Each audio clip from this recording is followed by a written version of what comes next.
લબ્ધ પ્રતિષ્ઠિત media house એવા Gujarat first news ચેનલની રાજ્યકક્ષાના બે મંત્રીઓએ સૌજન્ય મુલાકાત લીધી.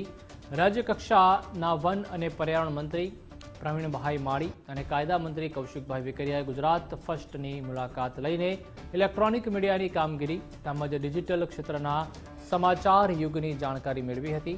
બંને મંત્રીઓએ ગુજરાત ફર્સ્ટની અત્યાધુનિક ટેકનોલોજીથી સજ્જ ઓફિસના સ્ટુડિયોને નિહાળ્યો હતો. સાથે જ ગુજરાત ફર્સ્ટ ન્યૂઝ ચેનલના ઉજળા ભવિષ્ય માટે શુભકામનાઓ પણ પાઠવી હતી. મંત્રી પ્રવીણભાઈ માળી અને કાયદા મંત્રી કૌશિકભાઈ વેકરિયાએ ગુજરાત ફર્સ્ટ ન્યૂઝ ચેનલના સ્ટાફને પણ શુભકામનાઓ પાઠવી.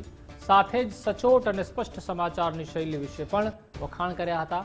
તો ગુજરાત ફર્સ્ટના નવા અભિગમ એવા સ્ટુડિયો ઓન વ્હીલના સેટઅપની પણ મુલાકાત લઈને ટેકનોલોજીના નવા આયામ વિશે પણ જાણકારી મેળવી હતી. બંને મંત્રીશ્રીઓએ સ્ટુડિયો ઓન વ્હીલની અંદર જઈને પણ જાણકારી મેળવી હતી. સાથે જ સમગ્ર ડિજિટલ ટેકનોલોજીથી સજ્જ સ્ટુડિયો કેવી રીતે કાર્ય કરે છે તેની પણ સમીક્ષા કરી. ગુજરાત ફર્સ્ટ ન્યૂઝ ચેનલના હેડ ડોક્ટર વિવેક કુમાર ભટ્ટને પણ બંને મંત્રીઓએ નવા અભિગમને લઈને શુભકામનાઓ પાઠવી. સાથે જ જનજનના મુદ્દા લોકો સુધી પહોંચાડવામાં ગુજરાત ફર્સ્ટની ભૂમિકાની પણ સરાહના કરી હતી.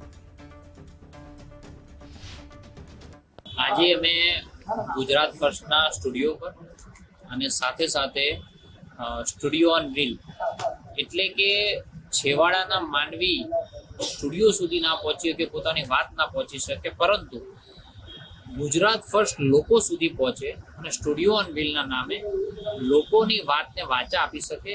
અને સાથે આનંદની વાત એ છે કે લોક શિક્ષણ માટે પણ ગુજરાત ફર્સ્ટ કામ કરી રહ્યું છે. તે જાણીને મને ખૂબ આનંદ થયો છે. આ અંબાજીથી એની શરૂઆત થઈ રહી છે અને અંબાજી એટલે ગુજરાતનો ઈશાન ખૂણો અને જ્યાં એ ઈશાન ખૂણામાં પવિત્ર જે સોર્સ વહે છે ત્યાંથી આની શરૂઆત થઈ રહી છે.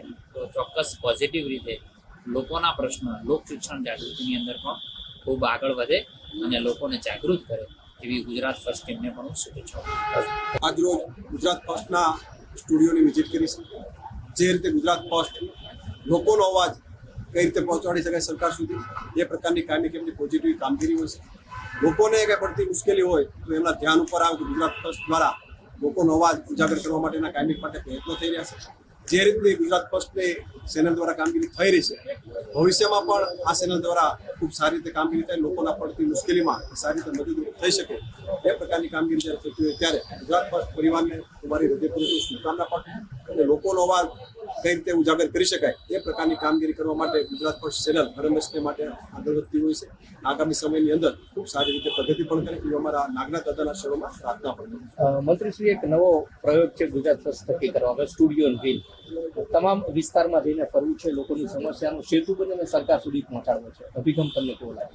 સ્ટુડિયો ઓન વ્હીલ જે રીતનો પ્રોગ્રામ ગુજરાત ફર્સ્ટનો ખાસ કરીને ગામડાના લોકો, ગામડાના ખેડૂતો, એમનો કઈ અવાજ હોય તો એમને મળી ગામડે જે એમની સાથે વાર્તાલાપ થઈ શકે, એમનો અવાજ કયો હોય તો એમની સાથે સીધી ચર્ચા થઈ શકે, એમનો અવાજ સરકાર સુધી પહોંચાડી શકાય એ પ્રકારનો જે અભિગમ તમે અપનાવ્યો છે એ અભિગમને હું હૃદયપૂર્વક આવકારું છું અને સાથે શુભેચ્છા પણ.